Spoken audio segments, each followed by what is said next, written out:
इंद्र का हाथी। किसी गांव में एक व्यक्ति रहता था जिसका नाम हरिया था। हरिया के पास थोड़ी सी जमीन थी जिस पर वह गन्ने की खेती करता था। पूरे गांव में सबसे अच्छे और मीठे गन्ने उसी के ही थे, इसलिए उसके गन्ने बाजार में आसानी से बिक जाते थे और उसके 2 वक्त के भोजन का प्रबंध हो जाता था। हरिया के दिन मजे से कट रहे थे। छोटी सी झोपड़ी थी। दिन में खेत में काम करना और रात को चैन से सो जाना, यही हरिया की दिनचर्या थी। एक दिन रात में वह अपनी झोपड़ी की खिड़की में बैठा बाहर देख रहा था तो उसे आकाश में कुछ चमकती हुई वस्तु दिखाई दी। उसने कोई खास ध्यान ना दिया और सो गया। अगले दिन जब वह अपने खेत में गया तो देखा कि उसकी गन्ने की फसल में से कुछ गन्ने गायब हैं और कुछ इधर-उधर बिखरे पड़े हैं। उसे समझ न आया कि खेत के 3 तरफ तो दीवार है और एक तरफ गेट लगा हुआ है जिस पर वह रोज शाम को ताला लगाकर अपने घर जाता है। फिर यह गन्ने कैसे उखड़ गए, वह यही सोचता हुआ शाम को अपने घर पहुंचा। रात को वह सोने जा ही रहा था कि फिर उसे आकाश में वह चमकती हुई वस्तु दिखाई दी। अब वह अपनी झोपड़ी से बाहर आया और उस चमकती हुई वस्तु का पीछा किया।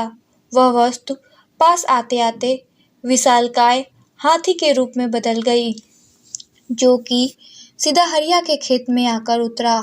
उसने कुछ गन्ने खाए और कुछ इधर-उधर बिखेरे और अपने बड़े-बड़े पंखों की सहायता से वापस उड़ गया। हरिया को डर से ज्यादा आश्चर्य हुआ कि ये कैसे हो सकता है कि कोई हाथी पंखों की सहायता से आकाश में उड़ रहा है। ऐसा सोचता हुआ वह वापस अपनी झोपड़ी में चला गया। अगले दिन वह अपने घर नहीं गया, बल्कि रात को अपने खेत में जाकर छिप गया। कुछ देर बाद वही हाथी आकाश से उसके खेत में उतरा और मजे से गन्ने खाने लगा। गन्ने खाकर वह उड़ने ही वाला था कि हरिया ने चुपके से उसकी पूंछ पकड़ ली। अब तो हरिया भी उस हाथी के साथ-साथ आकाश में उड़ने लगा। उड़ते-उड़ते वो हाथी स्वर्ग में जा पहुंचा। हरिया भी उसके साथ स्वर्ग में प्रवेश कर गया। ऐसा नजारा देखना तो दूर, उसने कभी सुना भी नहीं था। वहां दूध की नदियां बहती थीं, चांदी की मुलायम घास, हीरे जवाहरातों के फर्श तथा सोने के मकान बने हुए थे। वह इन सबको देखने में व्यस्त ही था कि तभी राज दरबारियों ने उसे पकड़ लिया और पकड़कर देवराज इंद्र के पास ले गए। इंद्र को बड़ा आश्चर्य हुआ कि यह जीवित व्यक्ति देवलोक में कैसे आ पहुंचा।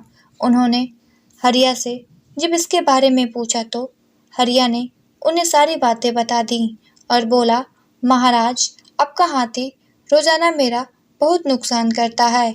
अब इंद्र ने हरिया से कहा कि ठीक है, तुम अपने नुकसान के बदले में यहाँ से जो चाहो ले जा सकते हो। हरिया ने 2 मुट्ठी भर के हीरे उठाए और दरबारियों ने उसे वापस पृथ्वी पर लाकर छोड़ दिया। अब तो हरिया एक बहुत धनी व्यक्ति बन चुका था।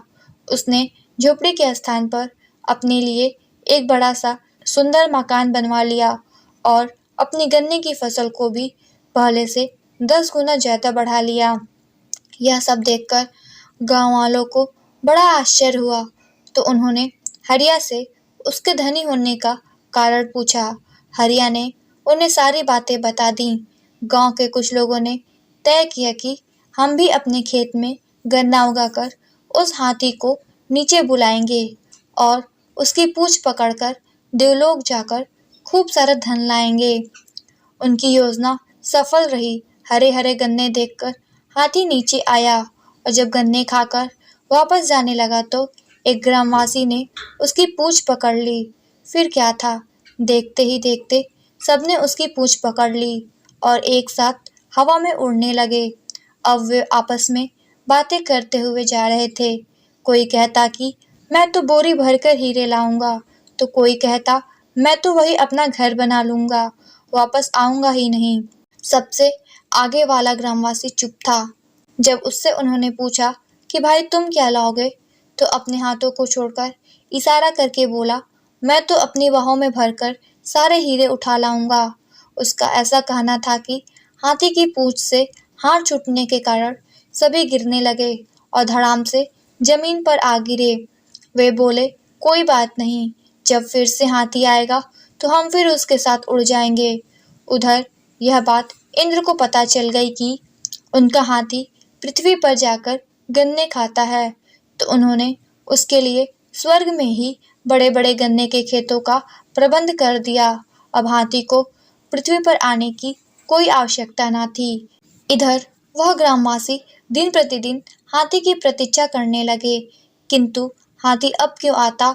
अब तो स्वर्ग में ही उसकी मौज थी। दोस्तों, अगर आप लोगों को यह कहानी अच्छी लगी तो इस वीडियो को लाइक कीजिएगा और ऐसे ही प्यारी कहानियाँ सुनने के लिए इस चैनल को सब्सक्राइब कीजिएगा। धन्यवाद।